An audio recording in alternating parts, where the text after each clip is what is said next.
Dentro do contexto relativo à questão da produção e comercialização e as demandas humanas, né, alimento, água, roupa, moradia, por exemplo, vimos que nas grandes cidades, por exemplo, nas cidades onde há um consumo gigantesco de alimentos, existe, claro, uma quantidade igualmente grande de empresas, de negócios que atendem essas demandas.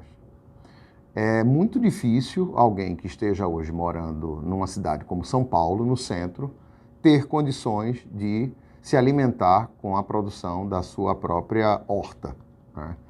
É claro que todas as famílias que vivem nas cidades precisam ser abastecidas na totalidade dos alimentos que estão disponíveis no mercado, como frutas, verduras, carboidratos, feijão, arroz, farinha, proteínas, carne, ovo, etc.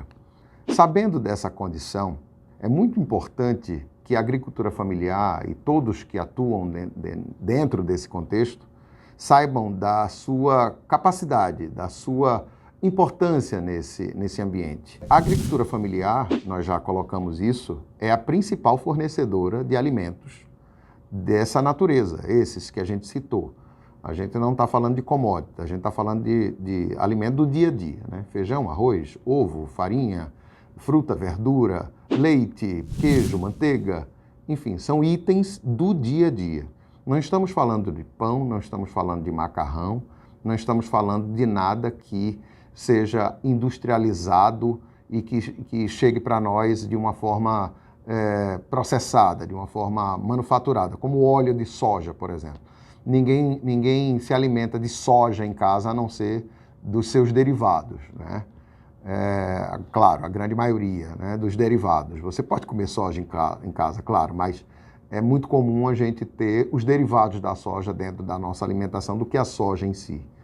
Então, até para produzir esses alimentos é necessário que haja um planejamento, que haja uma projeção dentro desses negócios relativos às demandas, né? E essas demandas, elas oportunizam perguntas objetivas. Qual é o nosso papel dentro desse contexto, né? Quem somos nós dentro desse ambiente, né? Quem é a agricultura familiar dentro desse ambiente, né? Todo o produto da agricultura familiar é comercializado. Sim, ele é comercializado. Ele só não é comercializado 100% pela agricultura familiar, mas ele chega na mesa do consumidor. O fato dele não ser comercializado, na grande maioria, pela agricultura familiar, nos permite interpretar que existe um espaço muito grande para ser ocupado pela própria agricultura familiar, pelo produtor agricultura familiar, donos do produto, donos da mercadoria, que hoje é negociada por empresas, por intermediários, atravessadores, etc. Não existe problema de comercialização. Não existe. O produto chega. O produto sai do campo e chega na mesa do consumidor. O feijão está sempre na mesa da sua casa, nos supermercados. O arroz também. A farinha também. A carne de frango também. O ovo também. Não falta. Sinceramente, colocando assim de forma bem abrangente, não falta. Quem é que faz essa comercialização? É o produtor? É a agricultura familiar? Bom, se não são os agricultores, agricultoras, nem as organizações da agricultura familiar, quem faz isso?